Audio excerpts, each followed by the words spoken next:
আপু, কেকের প্রত্যেকটা স্লাইস কেন এক সমান হচ্ছে না? কাটতে গেলে দেখা যাচ্ছে এক পাশ চিকন হচ্ছে, এক পাশ মোটা হয়ে যাচ্ছে।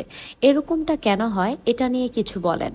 যেহেতু এই মেসেজটা আমি অনেক অনেক আপুদের থেকে পেয়েছি, কমেন্টের মাধ্যমে বলেন, তারপর বলেন ইনবক্সে, তো সেই জন্য ভাবলাম সবারকে এক এক করে উত্তর না দিয়ে ফুল একটা ভিডিওই আপনাদের সাথে শেয়ার করা যাক। তো যেই ভাবা সেই কাজ, প্রথমেই আমার কেকটা দেখে মাসাল্লাহ বলবেন, কারণ দেখতেই পেয়েছেন এটা কত বেশি স্পঞ্জি আর কত বেশি সফট। তো এখন চলেন কেক কাটিং করার আমি প্রথম যে মাধ্যমটা সেটা আপনাদেরকে দেখাই।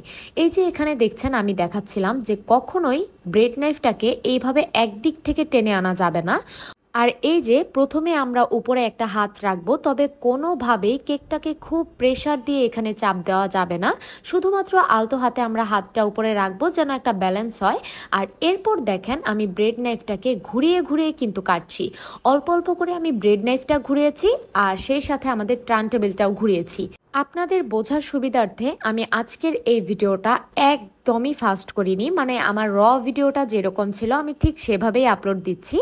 তো এই যে দেখেন আমি সেকেন্ড লেয়ারটা আপনাদেরকে আবারও করে দেখাচ্ছি, আর এখানে আমি জাস্ট হাত দিয়ে বোঝাচ্ছিলাম যে অবশ্যই এখানে আমাদেরকে টার্ন টেবিলটা ঘোরাতে হবে, আর ব্রেড নাইফটাকে অল্প অল্প করে কেকের চারো সাইডে ঘোরাতে হবে। আর এই যে দেখেন আমার প্রত্যেকটা স্লাইস মাশাল্লাহ কতটা সুন্দর হয়েছে। তো এখন আমি আরও একটা কেক আপনাদের সাথে কাট করে দেখাবো। তো এখানে টোটাল কেকটা ছিল আমার 2 পাউন্ডসের মধ্যে, মানে এক একটা 1 পাউন্ড করে। আর মাশাল্লাহ দেখেন এটা একদম একটা ভিডিও, আমার কেকটা কতটা স্পঞ্জি। আর আপনারা অনেক আপুরাই আছেন আমাদের কাছে বেকিং কোর্স করতে চাচ্ছেন, যেটা এখন আসলে আমার দ্বারা সম্ভব না। তো আপনারা আমাকে একটু সময় দিবেন, আমি আশা করব বা চেষ্টা করব আপনাদের সাথে বেকিং ক্লাস শেয়ার করার। তো যাই হোক, এই যে দেখেন আমি আরও একটা স্লাইস কেটে নিলাম। এখন আপনাদেরকে একদম মোস্ট ইম্পর্ট্যান্ট একটা টেকনিক বলে দেই বা একটা টিপস বলে দেই, সেটা হচ্ছে কখনোই গরম অবস্থাতে আপনারা কেক স্লাইস করবেন না।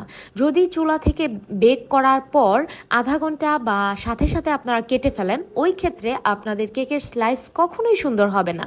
একদম রুম টেম্পারেচারে আপনারা আপনাদের কেকটা ফুললি প্রপারলি ঠান্ডা করে নেবেন, আর এরপর আপনারা কেকটা কাটিং করবেন আমি যে নিয়মটা বলে দিয়েছি আর কি। এছাড়াও যখন আপনারা কেকটা কাটিং করবেন তখন প্রথমেই আপনাদের চোখের একটা আন্দাজে একটু ভেবে নিবেন যে এখানে আপনার কয়টা স্লাইস হতে পারে বা আপনি কয়টা স্লাইস করতে চাচ্ছেন। তো এইভাবে একটু বুঝে কাজ করলে পরবর্তীতে আর আপনাদের কোনো ধরনের সমস্যা হবে না কেকটা কাট করতে গেলে। তো আশা করি আমার আজকের এই ভিডিওটি আপনাদের উপকারে আসবে। ভিডিওটি ভালো লাগলে প্লিজ শেয়ার করতে ভুলবেন না, আর আমাদের পেজের সাথেই থাকবেন। আল্লাহ হাফিজ।